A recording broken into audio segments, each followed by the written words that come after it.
कोई, और ये कहा भी उसने, साहब मैंने कोई शिकायत नहीं थी की, किसी के लिए कोई शिकायत नहीं, सब अपने अपने में जी रहे हैं, मेरे को किसी से कोई शिकायत नहीं, अपने में मैं हूँ बस। और ये बात भी कही कि मनुष्य को सुख दुख कोई दूसरा नहीं देता है, अपने आप आदमी सुखी दुखी होता है।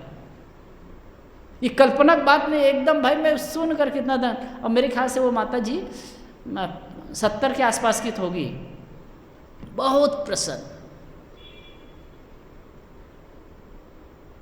एक किसान, एक वैभव उनका रहा, बहुत बड़ा बिल्डिंग भी दिखाए, कितना गजब की बिल्डिंग थी उनकी, छोड़ करके झोपड़ी में रह रही, पतरे के मकान में, एक रूम के मकान में रह रही, कोई शिकायत नहीं, हंसते हुए।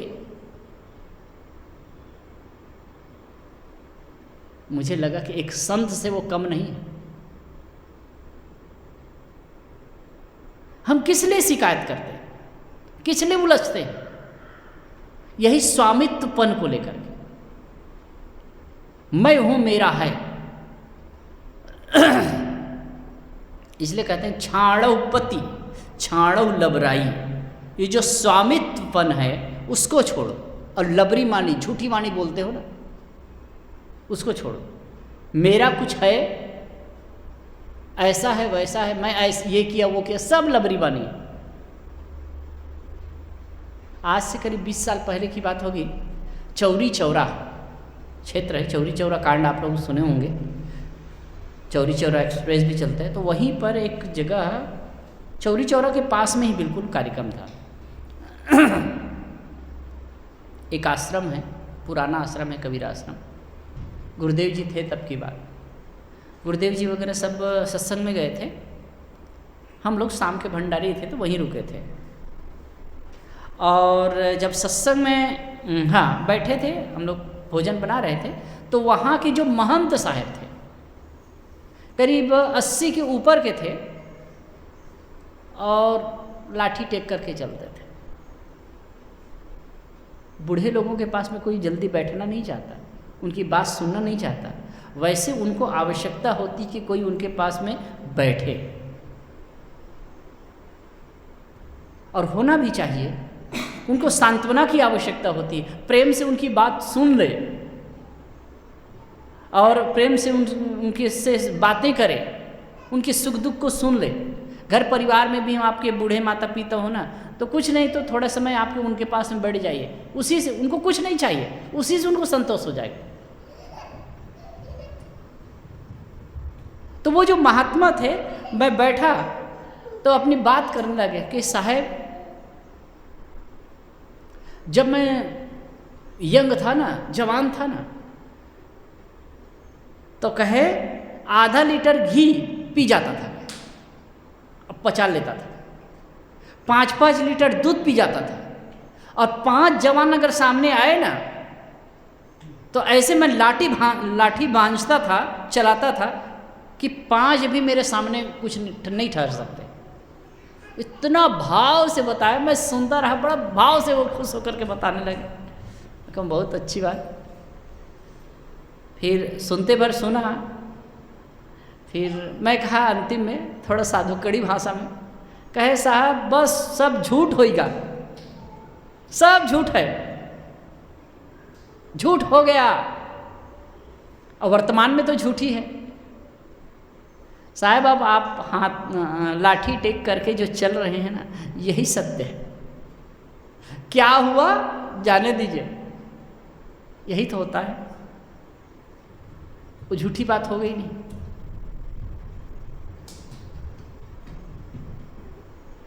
अब इसी को लेकर के जीते रहते हैं। आज हमारा बचपना झूठ हुआ कि नहीं? इसलिए कहा है बीत गया सो मुर्दा है, आने वाला सपना है, वर्तमान में बंधन काटें यही समय अपना है। बीत गया सो मुर्दा है, झूठा हो गया वो। अब उन बातों को लेकर के सोचना, कहना, मुर्दा को ढोना है। किसी ने हमें कुछ गलत कहा, किसी ने हमारे साथ अच्छा किया या बुरा किया, उन बातों को लेकर के खींचतान में लगे रहना बेकार की बात। अगर सही अर्थ में देखें ना, हम जो दुखी होते हैं, सुख दुख के द्वंद्व में उलझते रहते हैं, इसका मुख्य कारण है कि हम पुरानी बातों में ही उलझते रहते हैं। पुरानी बातें जो हो गई है उसको लेकर के, या भविष्य में कल्पना को लेकर के, यही तो दो कारण हैं, और कोई दूसरा कारण है? वर्तमान में हो जाओ, न सुख है न दुख है।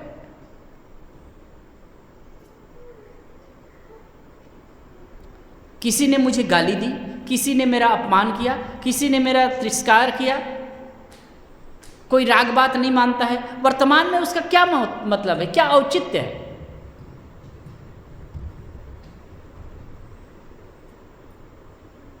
लेकिन हमारा जो पाजी मन है ना, जीने नहीं देता है। अगर कोई प्रतिकूल व्यवहार कर दिया है तो, कोई अनुकूल घटनाएं हो गई हैं तो बार बार उधरी खींचता है मन, बार बार खींचता है। आज मैं बैठा था तो मेरे मन में आ रहा था कि मन बंधन और मोक्ष का कारण क्यों है? कहा गया ना, मन और मनुष्य नाम कारणम बंध मोक्ष हो। मन ही मनुष्य के बंधन और मोक्ष का कारण है, तो बंधन और मोक्ष का कारण मन क्यों है?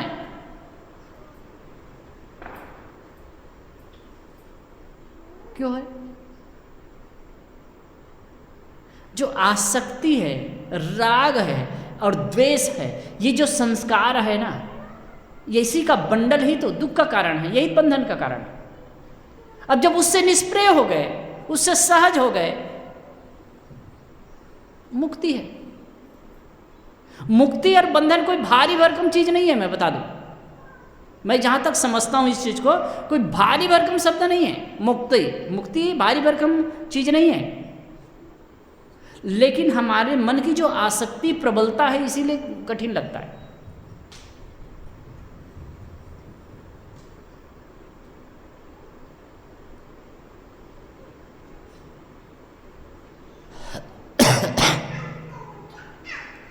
तो जो साहब कह रहे हैं, लबरी माणी जो बोलते हो ना, उसको छोड़ दो भाई। मेरा ये है, मेरा वो है, मेरा वो है। एक कहानी कहते हैं महात्मा लोग। एक संत थे, एक सेठ के यहाँ गए, तो आए, स्वागत किए, और उसके बाद में बहुत भव्य बिल्डिंग बनाए थे। दिखाए कि साहब ये है, पूरा अपने बिल्डिंग भी दिखाए, ये बेडरूम है, ये एक कक्ष है, ये वो कक्ष है, ये वो कक्ष है, बैठक रूम है, सब कुछ दिखाए। 3 या 5 माड़ का बिल्डिंग बनाए थे, सबको दिखाए। फिर कह के साहब यहाँ से जाते हैं, बहुत दूर तक के हमारा खेत है, चलो तो उधर भी देख ले। सब दिखाए, घुमाए फिराए। और कभी कभी होता है, हम लोग देखते हैं, भारी महिमा करेंगे, प्रशंसा करेंगे, आरती बंदन करेंगे, दिखाएंगे, घुमाएंगे, अपनी व्याख्यान करेंगे। अब ये भी पता नहीं रहता कि महात्मा को पानी वानी भी चाहिए कि नहीं चाहिए कि जल जलपान चाहिए कि नहीं, कुछ नहीं। मैं कई बार का मेरा अनुभव बता रहा हूँ, तब कहना पड़ता है भैया पानी वानी। तो उसके बाद में जब बताया तो कहे कि अच्छा, तो महात्मा बुजुर्ग थे, तो कहे कि भाई अमुक नाम लिए, वो कौन थे? तो कहे वो मेरे दादा थे साहब, वो दादा थे। तो कहे कि जब मैं आया था ना, तो तुम्हारे जो दादा थे वो कहते थे कि मेरा ये यहाँ तक की खेती है साहब, यहाँ तक की मेरी संपत्ति है, ये है वो है, सब बताते थे। आज कहाँ है? नहीं है। अब 25 साल पहले आया था तो तुम्हारे पिता भी थे, वो भी ऐसे करते थे, और उनका पिता भी मर गया था। और कहे बेटा तुम कह रहे हो, और आगे वाले समय में, आने वाले समय में 20-25 साल बाद तुम्हारा बेटा कहेगा, क्या तुम्हारा है? तो यही लबरी वाली छोड़ो। फिर आगे इसमें और बहुत बातें हैं। जिनरे चोरी भिक्षा खाई सो बिरवा पर, इसमें जो पद में जो कहा गया है, आप देखेंगे कि छाड़व पति छाड़व लबराई। ये क्यों कर रहे हैं? स्वामित्व जो झूठी चीज़ों को का स्वामित्व तो अपना बनाए हुए हो, अपने आप को स्वामी मानते हो, इस चीज़ को छोड़ो, और झूठी बात बोलते हो उसको छोड़ो। क्यों? क्योंकि इन्हीं से दुख खड़ा होता है। आगे आया है, संसार वृक्ष के नीचे तुम इसी कारण आते हो, संसार के जन्म मरण के चक्र में तुम इसी वजह से पड़ते हो। छाड़ो पति छाड़ो लबराई, मन अभिमान टूटी तब जाई। जब ये दो चीज छोड़ोगे ना, तब अभिमान का अभिमान अहंकार टूटेगा।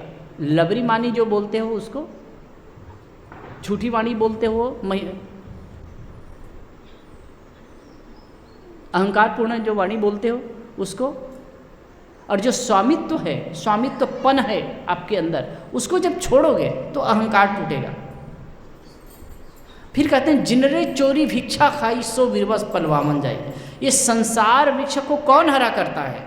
जन्म मरण के बंधन को कौन हरा करता है? कौन मजबूत करता है? इसकी बात है। जो संसार के प्राणी और पदार्थों में स्वामित्व का भाव रखता है वो संसार वृक्ष को हरा करता है। जो अहंकार में डूबा है वो अपने संसार वृक्ष को हरा करता है। और तीसरी बात कहते हैं जो चोरी खाता है, जिनरे चोरी भिक्षा खाई, जो चोरी करता है। चोरी करता है, एक तो चोरी सीधा से है भाई किसी के यहाँ डाका डालना और चुरा लेना, लेकिन अनैतिक ढंग से धन लेना भी चोरी है। दूसरे के साथ छल करके धन लेना भी चोरी है, ये भी तो चोरी है।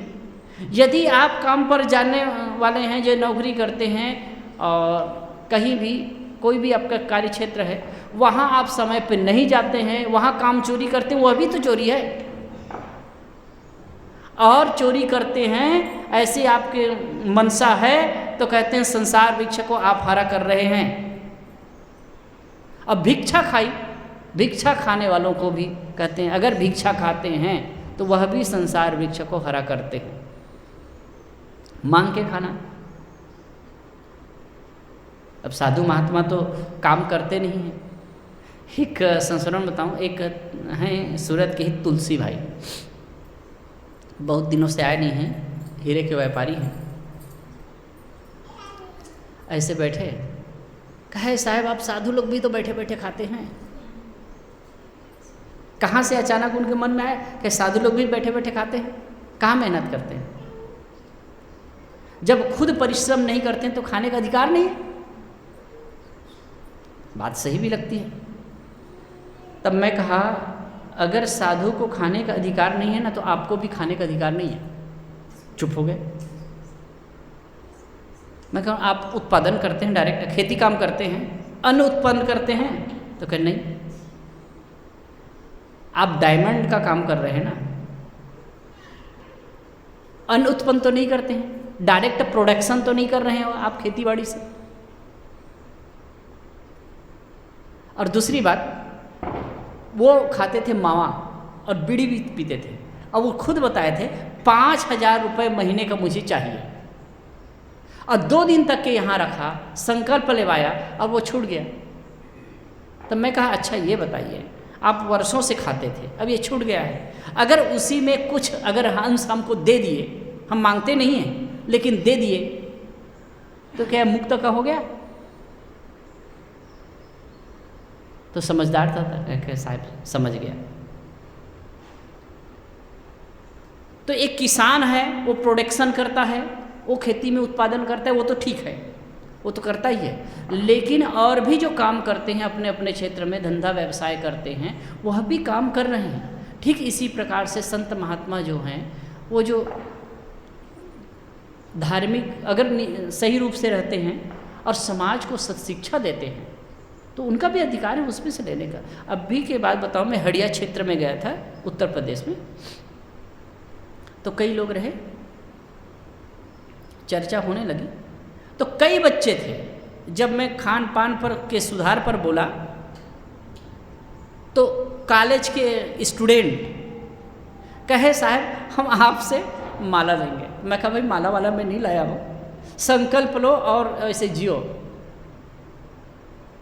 अब वो खान पान में गलत आदतों में पड़ चुके हैं, इससे स्वास्थ्य भी खराब होता है, आदर्श भी खराब होगा, अपने धन संपत्ति का भी अपव्यय होगा। अब ज्ञान की बातें समझ करके या किसी प्रकार दिशा निर्देश से वो सही पथ पर आ जाते हैं तो उनका जीवन तो बनता है। मैं कहा कि मैं कह रहा हूँ अगर आप सुधार करते हैं तो ठीक है, नहीं करते हैं तो हमारे कोई हानि नहीं है। और अगर कहीं आप सुधार कर लेते हैं तो हमारा कोई लाभ भी नहीं है। एक तो कर्तव्य भाव से हम कह रहे हैं। तो इस प्रकार से अगर संत महात्मा भी बात करते हैं, समाज सुधार की बात करते हैं, समाज को नई दिशा देते हैं, समाज में जो अर्थ का अपव्यय होता है उस पर दिशा निर्देश करके उसको रोकते हैं, समाज को सही दिशा देते हैं, तो उसमें से कुछ अंश लेने का अधिकारी है।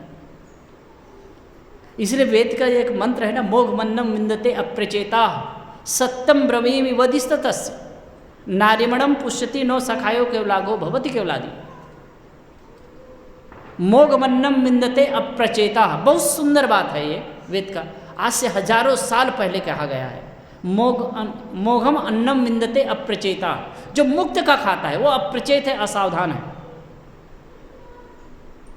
लेकिन दूसरी बात कहते हैं, जो न पुण्यात्माओं को खिलाता है न मित्रों को खिलाता है, मोघमन्नम विंदते अप्रचेता सत्यम ब्रवीमि वदिस्ततस्य, मैं सत्य कहता हूं, वो अपनी आत्मा का हनन करता है। लेकिन दूसरी बात कहते हैं, जो ना पुण्यात्माओं को खिलाता है और ना मित्रों को खिलाता है, वह वास्तव में पाप खाता है। बहुत बड़ी बात है। अब यहां साहब कहते हैं भिक्षा खाता है, कुछ किए बगैर। अगर समाज का, हम समाज से लेने के अधिकारी तभी हैं जब हम समाज की कुछ सेवा कर रहे हैं। कुछ सेवा अर्थ से होती है, कुछ सेवा शरीर से होती है, कुछ सेवा ज्ञान से होती है। तो किसी न किसी प्रकार से समाज से सेवा लेकर के ही उनसे कुछ ग्रहण किया जा सकता है। साहब कह रहे हैं, जिनरे चोरी भिक्षा खाई, जो लोग चोरी करते हैं, किसी भी प्रकार के चोरी करते हैं, चाहे कहीं से धन लूटते हैं, काम की चोरी करते हैं, किसी प्रकार भी चोरी करते हैं, तो वह अपने संसार भिक्षा को हरा करते हैं। और जो भिक्षा खाते हैं वह भी अपने संसार भिक्षा को हरा करते हैं। सो बिरवा पलभावन जाए, पूरी संपत्ति और पति को धावे, पूरी संपत्ति और पति को धावे। संपत्ति के प्रति जो ममत्व पैदा करते हैं और पति स्वामित्व को भी, एक तो धन संपत्ति के प्रति अपनापन और स्वामीपन, ये जो होता है ना, यही कहते हैं सो बिरवा संसार ले आवे। साहिब कहते हैं, एक दावे के साथ कहते हैं, ऐसा आदमी संसार में फिर जन्म लेगा ही। कहीं आपका स्वामित्वपन है और उसका अहंकार है, अपनापन है, तो कहे कि संसार में फिर से आओगे, क्योंकि जहाँ आशा तहाँ बासा हुई, आसक्ति ही खींच लाएगी। इसलिए अंतिम में बहुत बढ़िया बात करते हैं साहब, झूठ झूठा के डारहु मिथ्या यह संसार, तई कारण मैं कहत हूँ जाते हुए उबार। झूठ झूठा के डारहु, झूठ है उसके झूठा समझ करके, झूठा है उसको झूठा ही समझ करके डार दो, छोड़ दो। अब एक तरह से होता है कि एक विचारक, कुछ विचारक कहते हैं कि संसार झूठा है, वो जो दिखता है ना वह वास्तव में वो है नहीं। और सही बात है, संसार अपने आप में सत्य है, लेकिन आपका जो माना हुआ संसार है ना, आपकी जो मान्यता का संसार है वो झूठा है, और उसको झूठा ही समझ लो। अब आप समझिए कि जो मैं घर बनाया हूँ, जो परिवार है, जिसके प्रति मेरा ममत्व है, ये अंततः झूठा ही तो है। अब ये चीज़ को गहराई से मेरे अंदर बोध हो जाएगा तो उसकी आसक्ति कैसे हो सकती है? उसके प्रति राग, उसके प्रति द्वेष, उसके प्रति ममत्व कैसे हो सकता है? अगर प्रतिकूल करते हैं तो उनके प्रति द्वेष होता है, अनुकूल करते हैं तो राग होता है। जब मैं समझ लूँ कि ये मेरा है ही नहीं तो राग होगा। आप ट्रेन में सफ़र करते हैं, मिलते हैं कितने लोग, प्रेम से बात करते हैं, बातचीत करते हैं, आप कुछ खाने पीने की चीज़ है, आप एक दूसरे को शेयर भी करते हैं, उतर जाते हैं दुख होता है क्या? एकदम गजब का उदाहरण, आप वो उतर जाते हैं, बीच रास्ते में उतर गए, दुख होता है? या स्टेशन में उतरे, एक दूसरे को छोड़ करके चले गए, कुछ लगता है? क्योंकि वो इतना अंतर मन में जुड़ा है कि भाई कुछ समय के लिए है। ऐसे ही समझ लीजिए कुछ समय के लिए संसार है साहब, अब उसके बाद सब बिखरने वाले हैं। ये संसार रंगमंच है और सबको अपना अपना पार्ट अदा करने के लिए अवसर प्राप्त है। कोई पिता का, कोई पत्नी का, कोई भाई का, कोई गुरु का, कोई शिष्य का, जो भी पार्ट मिला है बढ़िया से अदा करिए। जो कर्तव्य कर्म करना है उसको बढ़िया से करिए। अब जब रंगमंच से उतर गए तो कोई किसी का नहीं। ये सत्य को, इस तथ्य को हमको समझना है। शुरू में जो बात कहा था उसको याद करें। अत्ता ही अत्तनो नाथो को ही नाथो परोसिया, अत्ता ही सुदंतेन नाथम लभति दुर्लभम। अत्ता ही आत्मा का स्वामी है। जब इस चीज़ को हम समझेंगे तो बाहरी जो प्राणी और पदार्थों के प्रति जो स्वामीपन है, जो अपनापन है, वो छूटेगा। उसके प्रति जो अहंकार है वो छूटेगा।